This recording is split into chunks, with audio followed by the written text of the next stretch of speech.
बच्चों, good morning बच्चों। आज मैं पाठ 2 व 3 आपकी पुस्तक वंदन से अभ्यास कार्य का रिवीजन करा रही हूँ। आप उसे सुनेंगे और याद करेंगे। तो देखते हैं पाठ 2 से।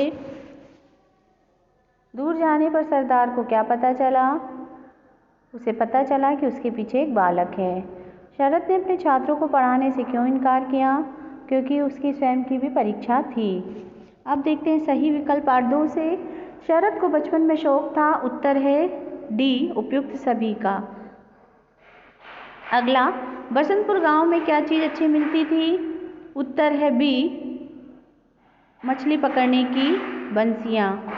अगला, लठेत नयन सरदार बसंतपुर जा रहे थे क्योंकि उन्हें खरीदनी थी।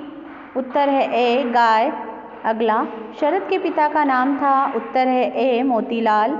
अगला, शरद के कुत्ते का क्या नाम था? उत्तर है सी, भेलू। आगे है गद्यांश को पढ़कर प्रश्नों के उत्तर लिखिए। शरद का जन्म कब कहाँ हुआ था? तो शरद का जन्म 1876 में बंगाल प्रांत के हुगली जिले के देवनंदपुर गांव में हुआ था। चांद पूरा कब निकलता है? पूर्णिमा को।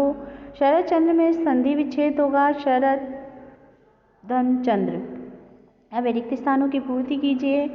डाकू झाड़ियों के पीछे छिपे रहते थे और इनके पास बांस के छोटे छोटे पर भारी फावड़े थे। शरद के दादा ने किसानों का पक्ष लेकर जमींदार का विरोध किया। जिस वर्ष शरद ने एंट्रेंस की परीक्षा पास की, उसके अगले वर्ष उनकी मां की मृत्यु हो गई। 1912 से लेकर 1938 में अपनी मृत्यु तक वह हावड़ा कांग्रेस कमेटी के प्रधान रहे। शरद की कहानी उनके कुत्ते के बिना पूरी नहीं हो सकती। अगला है सही वाक्य के सामने सही, गलत के सामने गलत का निशान लगाएं। तो शरदचंद्र का जन्म पूर्णिमा को हुआ। सही। शरदचंद्र की मां का नाम भूमोहिनी था। सही। शरदचंद्र का बचपन से ही कोई मित्र नहीं था। गलत। गोदान शरदचंद्र द्वारा रचित है। गलत। सन 1902 में शरदचंद्र के पिता की मृत्यु हो गई थी। सही। प्रश्नों के उत्तर कॉपी में से देख के याद करेंगे। भाषा की बात पाठ 2। गाय पर्यायवाची बताना है। गाय का गो, धेनु, सुरभि। नयन का नेत्र, लोचन, आँख। पथिक का राही, राहगीर, यात्री। चांद का शशि, चंद्र, सुधाकर। देवी का स्त्री, नारी, महिला। तत्सम शब्द पाठ को पढ़कर देखिएगा। तत्सम और तद्भव। तत्सम संस्कृत के और तद्भव हिंदी के। मुहावरों का अर्थ लिखना है। दांतों तले उंगली दबाना, दांतों तले उंगली दबाना पछताना। लोहा मानना, लोहा मानना यानी प्रशंसा करना, जीतना। आंखें खुलना, संदेह दूर होना। किताबी कीड़ा होना, बहुत ही ज्ञानी होना। निम्नलिखित शब्दों का वाक्य में प्रयोग कीजिए। उपलक्ष्य, हमने यह कार्यक्रम जन्मदिन के उपलक्ष्य में मनाया। उपवास, हमें 7 दिन में एक दिन उपवास करना चाहिए। जलवायु, यहाँ की जलवायु बहुत ही मीठी है। प्रतियोगिता, हमने 3 प्रतियोगिताओं में भाग लिया। स्मरण शक्ति, राजू की स्मरण शक्ति बहुत अच्छी है। अब निम्नलिखित वाक्यों को कर्मवाच्य भाववाच्य में बदलना है। लड़का लिख रहा है, लड़के से लिखा जा रहा है। भाववाच्य, भाववाच्य लड़के से लिखा गया, लड़के से लिखा जा रहा है। लड़के के द्वारा लिखा जा रहा है। लड़के से लिखा जा रहा है भाववाच्य, लड़के के द्वारा लिखा जा रहा है कर्मवाच्य। आगे है पाठ 3 का सही विकल्प। संसार का सबसे बड़ा विशाल और विकराल जलप्रपात है। उत्तर है बी, नियाग्रा। नियाग्रा जलप्रपात है। उत्तर है डी, अमेरिका में। अगला, चीन ब्लोंडिल किस देश का था? उत्तर है सी, फ्रांस का। अगला, जीन ब्लोंडिल का सहायक था। उत्तर है डी, हैरी कॉलकार्ड।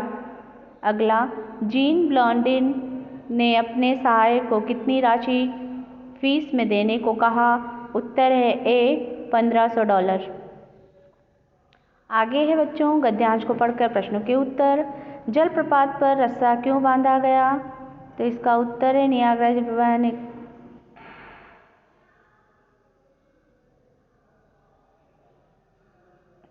क्योंकि उसी जलप्रपात को एक व्यक्ति 3 रस्से पर चलकर पार करने वाला था। जीन ब्लोंडिल कौन था? फ्रांसीसी युवक था। रस्सियों को तनी हुई रखने के लिए क्या किया?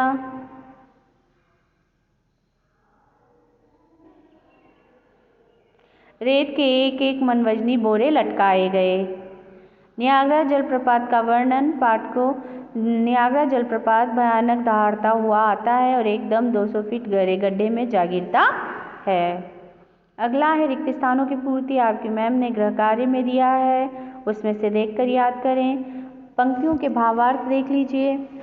जीवन और मृत्यु के बीच जब बहुत थोड़ा अंतर रह जाता है, तब जब व्यक्ति अपनी मृत्यु को अत्यंत निकट से देखता है तो उसमें एक नई चेतना व स्फूर्ति का संचार हो जाता है और वह बड़े से बड़े साहस का कार्य कर जाता है। अगला, इस पंक्ति का यह आशय है कि ब्लोंडिल ने जब अपने विजय प्राप्त कर ली तो वह जलप्रपात ही नहीं बल्कि मृत्यु पर भी विजय प्राप्त कर ली थी। आगे है सही जोड़े बनाने हैं। उसी जलप्रपात को एक व्यक्ति 3 इंच मोटे रस्से पर चलकर पार करने वाला था। दूसरा, सहसा सारा वातावरण तालियों और हर्ष ध्वनियों से गूंज उठा। अगला, उसने जलप्रपात के मध्य में रस्से पर कुआं और मेज टिकाई और वह बैठकर नाश्ता किया। अगला, किसी ने रस्से को तान कर रखने वाली सहायक रस्सी को काट दिया था। प्रश्नों के उत्तर कॉपी से देखकर करेंगे बच्चों। भाषा की बात देखते हैं। पाठ 3 का रचना के आधार पर शब्दों के भेद रचना के आधार पर बताने हैं। हर्ष रूढ़ शब्द है, कलाबाजी योग रूढ़ है, कोलाहल यौगिक है, दृष्टि गोचर यौगिक है, निशानेबाज यौगिक है, टॉप रूढ़ शब्द है।